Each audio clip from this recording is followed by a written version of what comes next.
성도들에게도 하나님의 넘치는 은혜와 사랑으로 복이 임하시기를 주님으로 축원합니다. 내일이 처서라고죠. 처서는 이제 가을이 되어서 청설이가 내리기 시작하는 시절이라 처서가 내일부터 시작이 됩니다. 말복이 지난 다음에는 확실히 아침 저녁으로 좀 시원한 그런 느낌이 들고 오늘 아침에 보니까 참 많은 차량을 운행하시는 분들이 창문을 많이 열어놓고 다니는 모습을 볼 수 있었습니다. 그래서 그만큼 날씨가 시원해지고 에어컨을 틀지 않아도 되기 때문에 그런 게 아닌가 그렇게 생각이 듭니다. 오늘 창세기 25강은 창세기 13장 1절에서 13절에 있는 그대의 말씀을 통해서 은혜받는 귀한 시간이 되기를 원합니다. 창세기 13장은 주로 주제가 짧은 내용입니다. 그가 외국으로 내려가는 삶을 통해 가지고 실패하고 자정하고 자기 아내까지 빼앗길 뻔했는데 하나님의 섭리와 기이하신 도우심을 통해 가지고 아내도 잃지 않고 오히려 재산을 더 많이 증식해갖고 나오는 내용입니다. 그래서 자기의 잘못된 것을 회개하고 돌이키는 것이 바로 오늘 이 13장이고 또 회개하고 돌이켰을 때 하나님께서 새로운 문을 열어주시고 새로운 것을 하나님께서 말씀하시는 그런 내용으로 그런 축복의 내용으로 되어 있는 것이 13장이다 이렇게 말할 수 있을 것입니다. 그래서 오늘 그 13장을 토대로 해서 은혜받는 시간이 되기를 원하는데 제가 어제 신문 기사를 보다가 좀 놀라운 기사를 봤습니다. 그래서 한 번쯤은 시사 문제로 우리가 생각해보게 하는 그런 기사다 그렇게 생각이 돼서 잠깐 소개하고 본문 내용으로 들어가도록 그렇게 하겠습니다. 그린란드라고 하는 것이 여러분이 잘 아시고 있는 것이죠. 세계 최대의 섬입니다. 세계에서 제일 큰 섬 그린란드 그렇게 말할 수 있는데요. 그린란드는 한반도의 9.7배라고 하는 넓은 땅입니다. 그러니까 약 10배. 한반도 그럼 남북한을 통틀어서 약 22평방미터가 되는 22만 평방미터가 되는 큰 땅이죠. 근데 이 땅이 10배가 된다고 하니까 얼마나 큰 섬이다 그렇게 말할 수 있을 것입니다. 그래서 이 그린란드는 북극에 가장 가까운 최북단의 섬으로서 1년 내내 영하의 날씨가 계속되는 곳으로 1년 내내 눈만 내리는 곳입니다. 그래서 1년 내내 영하의 날로 또 눈만 내리는 그런 독특한 특징을 가지고 있고요. 해발은 약 3,200m 정도 되는 이곳입니다. 근데 이 해발 3,200m, 우리 한반도 10배가 되는 이 그린란드에 미국 CNN을 인용해서 보도한 미국의 킹설 데이터 센터에서 NSIDC라고 하는 이 킹설 데이터 센터에서 그걸 인용해서 보도했는데요. 강수량이 엄청난 강수량이 내렸다고 합니다. 그러니까 다시 말해 눈만 오는 곳에 비가 내리면 그만큼 많은 눈들이 녹아내린다는 그런 기상이변을 가져오게 하는 것이다 그렇게 생각할 수 있을 것입니다. 그런데 이날 그린란드 정상 부근에 쏟아진 빗물은 약 70억 톤에서 약 80억 톤이 쏟아졌다고 합니다. 그러니까 80만이 아닌 70억, 80억 톤 이렇게 쏟아졌다고 합니다. 이 부피는 어느 정도 되냐면 서울 상암 월드컵 경기장이 있죠. 아주 제일 큰 우리나라의 월드컵 경기장인데 이 월드컵 경기장에는 약 200만 톤 그렇게 200톤 정도 담을 수 있는 강수량 크기가 그 정도 된다고 합니다. 그렇다고 한다면 이 70억 톤의 양은 서울 상암 경기장에 3,500개가 담을 수 있는 거대한 양이 쏟아졌다고 합니다. 2010년 이전에까지는 단 한 번도 또 영상 기원을 유지한 적이 없다고 해요. 그러니까 우리 AD, 다시 말하면 서기 2010년이 지난 기간 동안에 단 한 번도 영상의 유지를 기원을 유지한 적이 없었는데 9시간 동안이나 영상을 유지했다고 해요. 그러니까 9시간 동안 많은 눈들이 빙하가 돌아 녹아내렸을 것이다, 그렇게 생각이 듭니다. 그래서 무려 9시간 동안이나 영상의 기원을 유지했을 뿐만 아니라 미국의 국립과학재단에서 설치한 기상관측소 NSF에 의하면 이 비는 2011년 이후에 14일에 내린 것까지 합해서 단 3번 있었다고 합니다. 조금 한 번 내린 것도 조금 내렸는데 이 3번째 내린 비는 이렇게 엄청난 그 관측이 되어지는 양이었다고 합니다. 이로 인해서 해수면, 그 물이 녹아내려서 바다로 내려가겠죠. 해수면의 물이 약 1, 2m 높여지는데 그만큼 해수면, 육지의 땅은 약 18cm 정도 장시하게 된다고 합니다.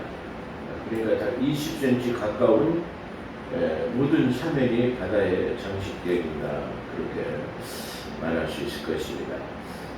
우리는 이렇게 기상이변에 대해서 놀라운 기상이변이 일어나고 있죠. 하루에 70억 톤, 80억 톤이라고 하는 비가 쏟아지는 기상이변이 일어나고 있는데도 우리는 그냥 안일하게, 무사안일하게 그렇게 살아가고 있는 것을 볼 때 좀 우리가 이 마지막 때를 살아가면서 우리에게 경종이 울리는 경고가 되었으면 좋겠다, 그런 생각이 듭니다. 그래서 모든 것은 세초, 시작이 있으면 끝이 있는 것처럼 이 세상 우주 만물은 창조주가 있기 때문에 그 창조주이 타락하게 되고 변화되게 되면 다시 그 창조주에게 의해서, 창조주의 손에 의해서 다시 그 먼저 지어졌던 것은 멸실되어지고 새로운 새 질서에 의해서 재창조되어질 것이다 라는 것이 성경이 가지고 있는 것이다.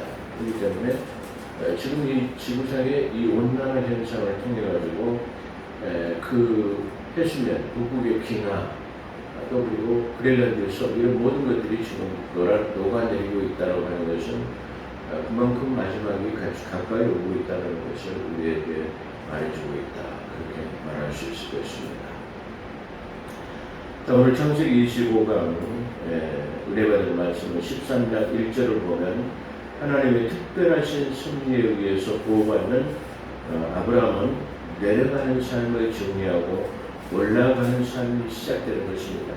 오늘 여기 독특한 것은 지난번에 그가 점점 남방으로 내려가더라 그랬어요. 근데 오늘은 반대로 그가 네게브라고 하는 남방으로 올라가니라라고 되어 있어요. 그러니까 그가 다시 말하면 그 가나안 땅에서 가문과 기근을 피해가지고 남방에서 점점점 애굽으로 내려갔다가 이제 애굽에서의 그 자기 아내를 잃어버릴 뻔한 그런 수치와 곤욕을 치르고 난 다음에 하나님의 특별하신 섭리로 인해서 바로의 집에 재앙을 내림으로 바로가 야 가라, 이렇게 오히려 그들을 내보내주는, 그리고 거기에다가 많은 선물, 은금을 갖다가 풍부하게 줘가지고 그것까지 가지고 올라오는 그런 대목입니다. 그래서 우리가 지난번에는 아브라함이 애국으로 점점 남방으로 내려가니라라고 한다면 오늘 창세기 13장 1절에는 그가 애국에서 네게브라고 하는, 여기 그렇게 나왔죠. 다시 말하면 네게브라고 하는 남방 쪽으로 올라가니라 그렇게 됐어요. 그 말은 지난번에 아주 독특한 문체입니다. 지난번에 내려가는 삶을 통해서 실패하고 좌절되고 낭망되었다고 한다면 이제 다시 올라감으로 인해서 회복되는 것을 의미하고 있습니다. 그래서 그 말은 가나안에서 남방으로 점점점 애굽으로 내려갔던 역순으로 다시 지금 쉽게 말하면 애굽에서 남방으로 가나안을 가기 위해서 올라오고 있다는 것을 말하고 있어요. 전에는 내려가기 위해서 남방으로 네겝으로 내려갔지만 이제 다시 말해 올라가기 위해서, 가나안으로 올라가기 위해서 네겝으로 왔다라는 말입니다.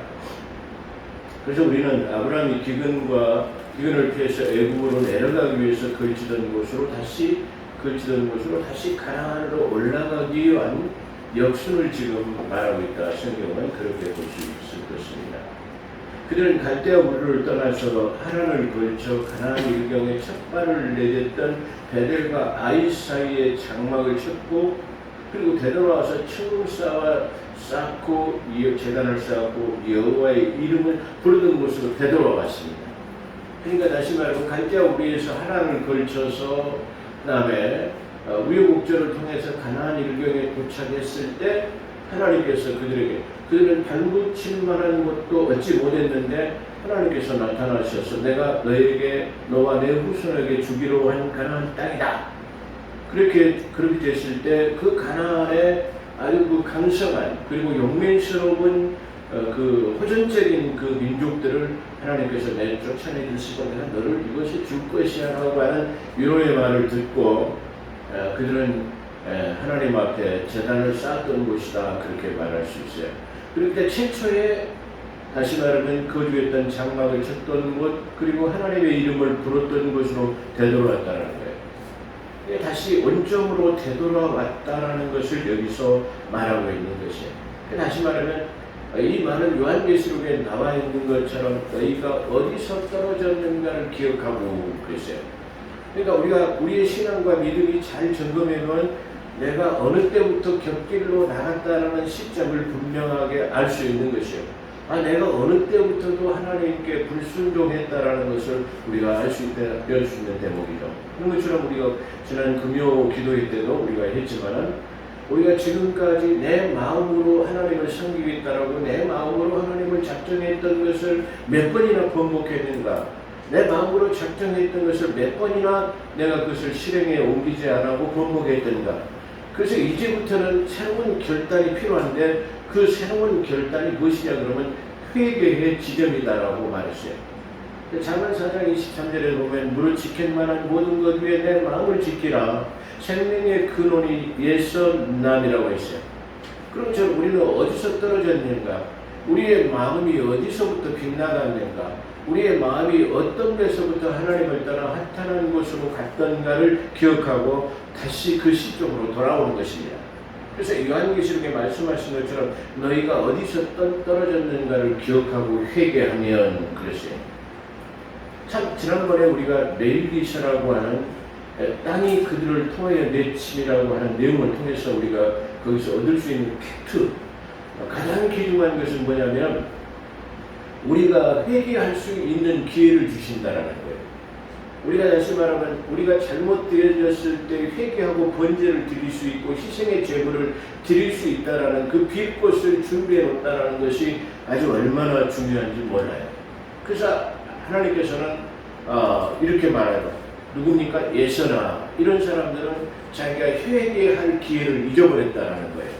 그 말은 다시 말하면 저게 회개할 기회를 충분하게 주었음에도 불구하고 회개하지 않고 아주 무딘 마음으로 그렇죠. 화인 맞은 심정으로 그들은 하나님을 떠났다라는 거예요. 화인 맞았다라는 것은 무슨 말이죠? 말 그대로 그 불로 지진 마치 인도와 같이 삿갓을 지져버렸어요. 그래서 그거는 살이 지져버리기 때문에 어느 감각이 없어지는 걸 말해요. 그래서 화인 맞았다라는 것은 무감각한 삶을 말하는데 무감각, 내가 감정을 잊어버리고 내 마음의 양심을 속이고 살아가는 것 같은 것을 말하는 것이에요. 내 마음의 양심을 속이고 살아가는 것을 어떤 것으로 비유하냐면 화인 맞았다라고 말해요. 주님께서는 그래서 복음서에서 이 화인 맞은 사람들이라고 많이 표현하고 있는데 그들은 양심의 가치를 느끼지 못하고 뭐예요? 마음속에 화인 맞아가지고 그것을 유기해버리는 그 마음 그것을 갖다가 포기해버리는 그런 것을 지금 나타내고 있는 것이다. 그렇게 말할 수 있을 것이에요. 그렇기 때문에 우리는 가장 중요한 것은 회개할 수 있는 기회가 주어지는 것, 우리가 돌이킬 수 있는 것을 우리가 돌이킬 수 있는 기회가 주어졌다는 것이 가장 중요한 것이다. 그렇게 말할 수 있을 것입니다. 그래서 다시 여호와의 이름을 그래서 되돌아와서 처음 쌓았던 여호와 이름을 부르던 곳에 다시 여호와 이름을 불렀더라. 두 번째 부르게 된 것이죠. 아브라함은 두 번째 쌓은 제단은 아주 뜻깊은 그런 제단이었을 것이요. 첫 번째는 단순하게 하나님께 떠나라 그렇게 해가지고 발붙일 만한 곳이 없고 허전적인 민족들만 있는 앞에서와 지금은 자기 마음대로, 다시 말하면 뜻대로 살다가 마음대로 자행자재하며 저 애국에서 내려가서 살다가 다시 말해 그 겪었던 고난을 생각해 보니까 처음에 왔을 때하고는 아주 감회가 다른 그런 것을 우리가 나타낼 수 있을 것이다. 그렇게 생각이 됩니다. 내려가는 삶을 통해 성실한 신앙의 회복과 그 다음에 과거의 신실한 믿음을 찾기 위한 이 재단은 아브라함이 애굽으로 발걸음을 향했던 자신의 잘못에 대한 회개와 아울러 그럼에도 불구하고 모든 시련과 환난에서 벗어나 다시 가나안으로 발걸음을 인도하신 하나님의 은총에 감사하는 그런 두 번째 제단이었을 것이다. 그렇기 때문에 이 두 번째 제단은 더 아주 뜻깊은, 그리고 내가 그것을 실제적으로 하나님을 떠나서 살아보니까 내 마음대로 자행자재하고 살아보니까 실패하고 좌절될 수밖에 없다. 한 가정이 파탄되고 한 민족이 파탄되어버릴 수밖에 없는 그런 상황에서의 돌이킴, 하나님의 특별한 섭리, 여기는 자기의 실패과 좌절, 회개와 그리고 다시 회복시켜 주신 하나님에 대한 그 인도하심의 감사가 아주 그것이 좌절과 실패 그리고 희망과 용서에 대한 그 하나님의 특별한 섭리에 대한 그 환희, 기쁨이 아주 정철되어 있는 그런 재단이었을 것이다 라고 그렇게 생각이 듭니다. 그래서 이 두 번째 재단은 자기 잘못에 대한 회개와 아울러 그럼에도 불구하고 모든 시련과 환난에서 벗어나 다시 가나안으로 발걸음을 인도하신 하나님의 은총에 감사하는 것이었을 것이다. 그렇게 생각이 듭니다. 가나안에 돌아온 그들은 조카 롯과 아브라함의 목자들 사이에 다툼이 있게 되었는데 소유가 넉넉해지자 목축에 필요한 목초지와 물이 필요하게 됐습니다. 그런데 거기에는 아브라함과 롯뿐만이 아니라 가나안 사람과 브리스 사람이 있는 곳이었어요. 그렇기 때문에 여기는 각기 다른 족장들에 의해서 네 부족이 이 목초지에서 함께 목축을 하기 때문에 양떼들도 많이 섞이게 되어지고 또 네 것이냐 내 것이냐 내가 먼저냐 네 것이 먼저냐 이렇게 해가지고 다시 말해 어떻게 보면 아브라함과 롯이 한패가 돼야 되는데 이제 소유가 넉넉해져가지고 아브라함과 롯 사이에 자기 조카 롯까지 같이 싸우게 됐어요. 아니 그러니까 벌상스러운 이게 상태죠. 같은 민족 한 형제간이 아니면 모르는데 같은 고륙이라고. 고륙이라는 말은 뭐죠? 내 뼈와 살을 말해요. 그러죠. 최초에 아브라함이 자기 아내 누구죠? 하와를 만드는 하나님께서 데려오시자 내 뼈 중에 뼈, 내 살 중에 살이로다. 그런 것처럼 내 고륙을 말해요. 아주 중요한 의미를 가지고 있죠. 왜 그러냐면 거기는 다시 말하면 데살로니가 5장 22절에 보면 사람이 뭐죠? 영과 육과 혼, 살과 피와 다시 말하면 뼈가 있죠. 그런데 거기에는 중요한 뭐가 없냐면은 피가 없어요. 그래서 독특한 의미를 가지고 있는 대목이다. 그렇게 말씀드릴 수 있을 것이고요. 이것은 차제에 말씀드리는 시간이 있을 것이라고 그렇게 생각이 됩니다. 어찌됐든 간에 내 고립이라는 말은 다시 말하면 너는 피와 내 이 뼈를 나눈 사람이다 라고 내가 고립으로 싸울 수 없지 않느냐 그렇게 말하는 것이 내 고립이라고 표현하고 있죠. 그런데 이렇게 다시 말하면 혈육인데도 같이 싸울 수 없는데 너무 재산이 많아지니까 형제간에도 싸우게 되는 거예요. 그 다음에 또 형제간만 있는 것이 아니라 가나안 사람과 브리스 사람들까지 있게 되는 거예요.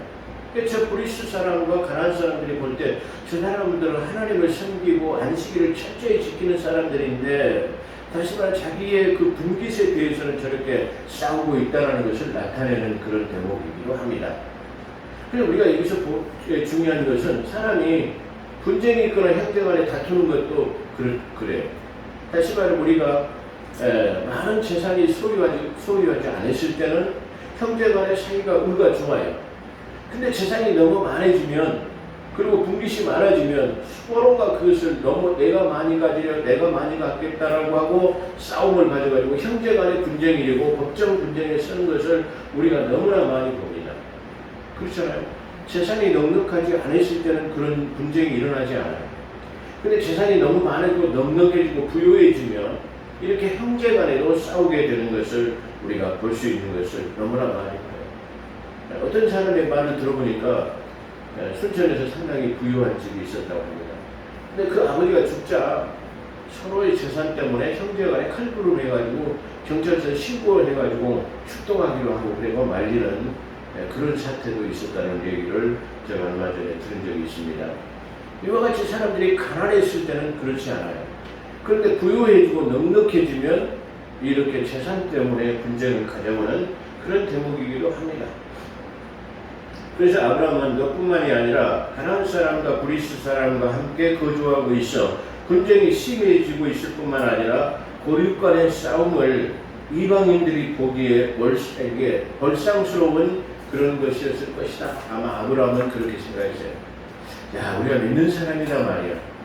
그런데 이거 재산 때문에 우리가 분쟁을 일으켜가지고 지금 가나안 사람과 브리스 사람에게 우리가 덕을 세우지 못한다고 한다면 우리는 하나님의 사람이 아니다라고 하는 어떤 그런 결단을 내렸을 것이고, 아브라함은 지가 애굽에서 내려가서 있는 동안에 하나님의 특별한 섭리와 체험을 통해서 갈대아 우르를 통해서 하나님을 통해서 또 이 가나안 땅에 올라왔지만 또 인간의 생각으로 방법으로 또 다시 애굽으로 내려가서 좌절과 실패를 겪고 다시 돌아와서 회복된 상태에서 또 형제간의 분쟁을 한다면 사람들이 우리를 어떻게 보겠는가?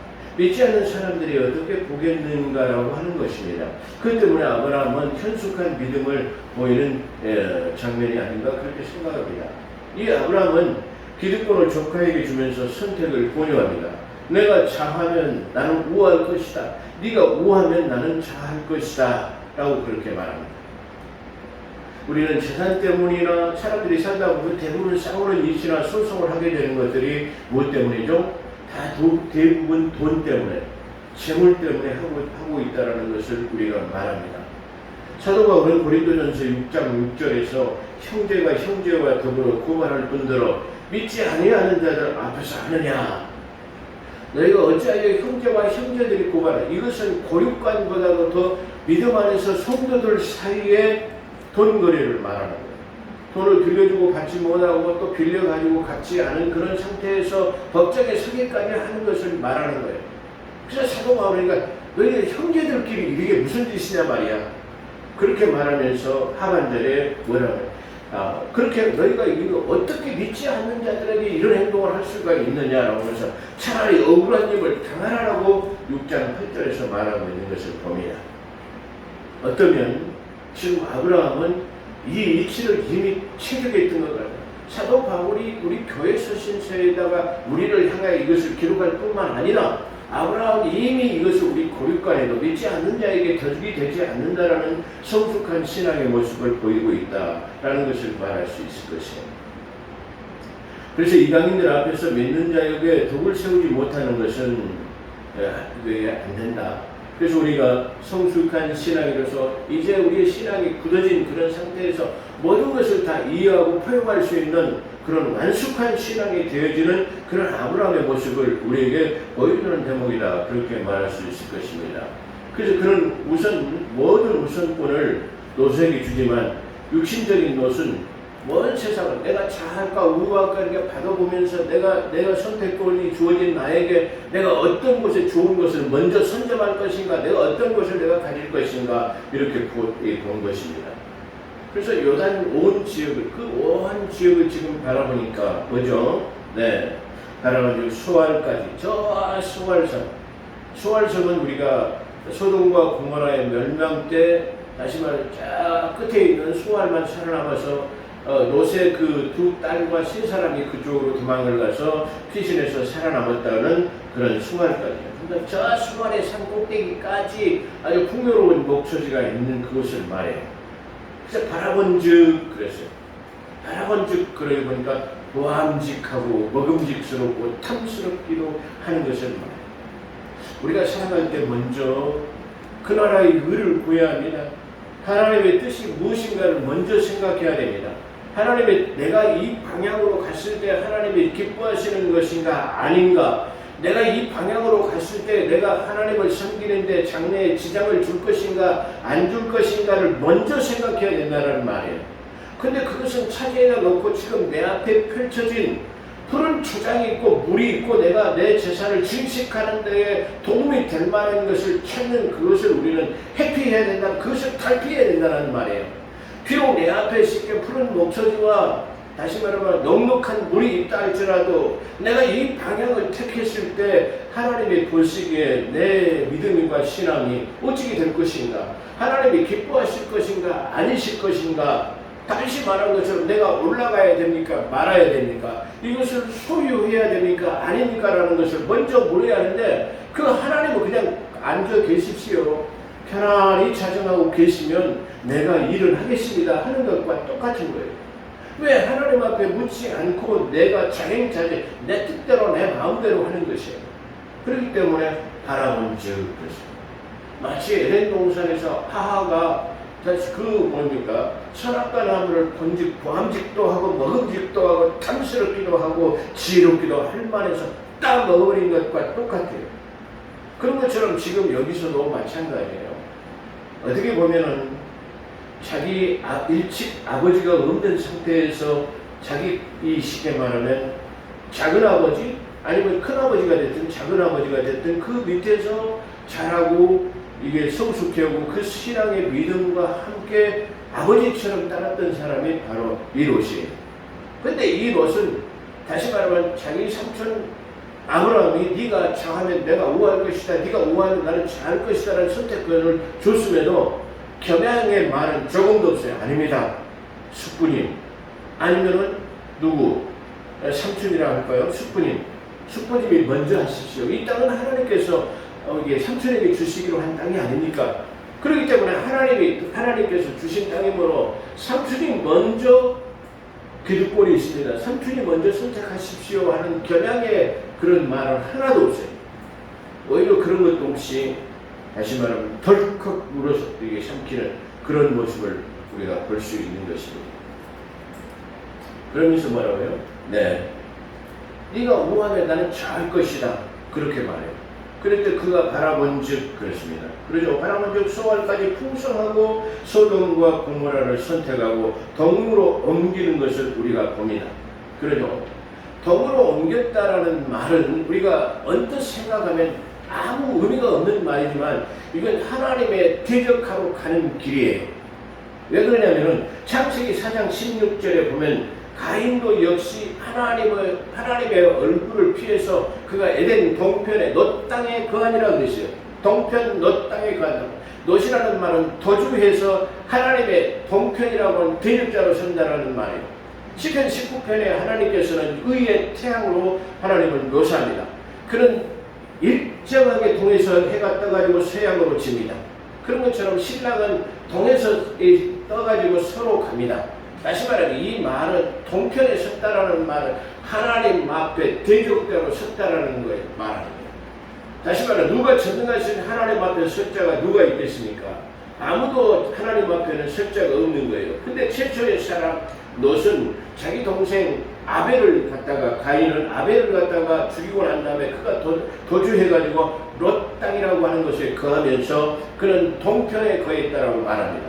동편에 거했다라는 말은 바로 의의 태양이 동에서 떠서 서쪽으로 가는 방향, 하나님과 동행하는 임마누엘 방향이 아닌 하나님의 대적자로 섰다는 말을 말하고 있는 것입니다. 창세기 10장 9절에서 nim롯도 하나님 앞에 특이한 용사라고 말하는데 하나님 앞에는 말은 오늘은 마치 가인이 하나님 앞에 대적자로 앞에 딱 서는 것과 또 그 다음에 오늘 여기에 nim롯이라고 하는 사람이 하나님 앞에 특이한 사람이 하나님 앞에 섰다라는 말은 대적자로 섰다라는 말이에요. 오늘 이 아브라함의 조카 롯도 그가 동편에 거했다라는 말은 하나님의 의의 태양이 떠서 서쪽으로 지는 방향, 임마누엘 방향이 아닌 하나님의 대적자로 서서 방향이 잘못되어 있다는 것을 나타내는 것이에요. 이렇게 성경은 수없이 많은 방향을 말하고 있어요. 네, 그렇지만 우리는 그거와 생각이 무엇이 임마누엘 방향인가, 무엇이 하나님과 동행하는 것이라는 것을 알지 못하는 그런 대목이다. 그렇게 말할 수 있을 것입니다. 그러나 그것은 육신의 눈으로 바라본 땅으로서 소돔은 죄악에 물든 여호와의 악한 곳이었다고 말했습니다. 이미 그 소돔과 고모라는 하나님의 보시기에 악한 곳으로, 풍요와 어떤 사치, 너무 풍요로움 때문에 하나님을 잊고 사는 그런 사람들 때문에 지금 하나님께서는 이미 그 땅을 어떻게 하기로요? 심판하시기로 지금 악한 곳으로 규정해 놓은 땅이에요. 근데 지금 누굽니까? 그 아브라함의 조카 롯은 바라본 즉 아주 풍요롭기가 짝이 없고, 목초지로서는 세상의 목초지일 뿐만 아니라 거기는 풍요로운 물들이 있어가지고 자기 목축을 하는데 조금도 부족함이 없는 땅이었습니다. 믿음과는 따라가지고 내가 물질만을 추구하면 된다라고 하는 물질 만능주의의 롯을 우리가 바라보게 된다, 그런 말입니다. 만약에 우리의 소유가 늘어나는 것이 믿음과 겸하여 우리가 한다면 얼마나 좋겠습니까? 그런데 하나님께서는 성경을 통해서 말씀하실 때 뭐요? 너희가 물질 두 주인을 섬길 수 없다라고 그렇게 말합니다. 만몬신을 섬기든 하나님을 섬기든 그렇게 해야 된다는 것이죠. 근데 우리가 중요한 것은 이 아브라함의 행적을 통해서 우리가 배울 수 있는 것은, 그리고 느낄 수 있는 것, 깨달을 수 있는 것은 뭐냐? 그러면 하나님만을 제대로 바라보게 되면 나머지 것은 자연적으로 하나님께서 알아주신다, 하나님께서 공급해 주신다는 사실을 우리가 기억해야 합니다. 근데 반대로 우리가 하나님을 따라서 내 마음과 내 뜻대로 자행자재하고 따라가면 오히려 그 물질은 우리에서 멀어지고 환난과 시련만 우리 앞에 당도한다는 사실을 우리가 성경을 통해서 볼 수 있는 것입니다. 근데 그것은 이미 하나님께서 버리기로 하는, 벌내리시기로 한 악한 곳이었다고 성경은 증거합니다. 롯과 결별한 아브라함은 세 번째 나타나신 하나님의 약속과 함께 헤브론 산지로 이주하여 거기서 세 번째 제단을 쌓았더라. 우리가 헤브론 산지는 너무나 갈렙이라는 사람이 우리가 나중에 거주했다라는 것을 알 수 있죠. 근데 그 헤브론 산지라고 하는 것은 아주 척박한 곳이었어요. 척박한 바위 산지와 같은 곳이에요. 아주 돌자갈 같은 곳이었다, 그런 말이에요. 예. 그런 곳이어서 거기는 또 쉽게 말하면 누구죠? 갈렙의 그 기사를 보게 되면 어쩌? 거기 이 헤브론 산지에는 아주 거인들의 아주 번거지인 곳이었어요. 거인들이 번거지였기 때문에 도저히 그곳은 침략할 수 없을 뿐만 아니라 아주 척박한 곳이었을 뿐이에요. 그런데도 거기는 뭐예요? 아브라함이 그곳에 상수리 나무에 이주하고 하나님과 동행했다는 것을 말합니다. 이 말은 무슨 뜻이에요? 비록 우리가 하나님을 따르는 길에 척박한 곳이 우리 앞에 놓여있다 할지라도 그 척박한 곳이 바로 옥토로 변화될 줄로 믿습니다. 하나님을 따르는 결과는 그렇게 변화되는 삶이 되어질 줄로 믿습니다. 그러므로 우리는 내 눈앞에 육신적인 삶을 살다 보면 그러죠. 반드시 우리는 죽게 되는 것이에요. 그러나 우리가 영적인 삶을 살게 된다면 반드시 살게 되어질 것이라는 것을 오늘 우리에게 말하고 있는 것입니다. 우리의 본성은 본래 우리가 사람은 아까 제가 잠깐 언급한 것이 있습니다만 사람은 영과 혼과 육으로 태어났습니다. 근데 예수 그리스도를 믿지 않으면 혼적인 사람이에요. 이 혼적이라는 사람은 뭐냐면 육신의 쾌락, 육신이 보이는 곳으로, 육신이 반응하는 곳으로 살아가는 것을 혼적인 사람이라 합니다. 그러나 예수 그리스도를 믿으면은 우리 안에 죽었던 영의 성령이 오셔서 죽었던 영을 살리게 됩니다. 그래서 내 안에 영이 살아남으로 이제 하나님의 뜻에 살게 되면 그 사람을 영적인 사람이라고 하는 것입니다. 할렐루야. 그 영적인 사람은 하나님의 말씀이 들어왔을 때에 어떤 날선 것보다 예리하여 그랬습니다. 그러죠. 혼과 간절과 육 모든 것을 찔러 쪼갠다고 그랬어요. 하면 다시 말해 믿음의 사람으로서 하나님을 영접하고 하나님의 말씀이 우리 안에 들어오게 되면 어떤 날선 양날 가진 것보다 예리하여 할렐루야. 우리의 혼적인 사람을 찔러 쪼개가지고 혼이 영으로 붙게 되는 것을 말씀하는 것이에요. 어떻게 보면은 우리 지금 한국교회는 그 하나님의 말씀에 대해서 너무나 잘 알고 있는 히브리서 4장 11절에 대한 그 말씀 한 절도 제대로 강의할 수 있는 능력을 갖고 있지 못하라는 거예요. 그 말은 다시 말해 육에부터 사는 혼을 갖다가 쪼개서 육적인 사람은 버리고 이 혼적인 사람이 영에 붙게 되면 영혼이라는 것이 되어지고 영적인 사람이 되어진다는 것을 우리에게 말하고 있는 대목이다. 그렇게 볼 수 있습니다. 그래서 영적인 사람은 눈에 보이는 것, 눈의 육으로 반응하는 것에 쾌락을 살지 아니하고 보이지 않는 하나님을 추구하고 하나님을 따라 사는 사람을 바로 영적인 사람, 믿음의 사람, 성숙된 신앙이라 말할 수 있을 것입니다. 기도하겠습니다. 거룩하시고 자비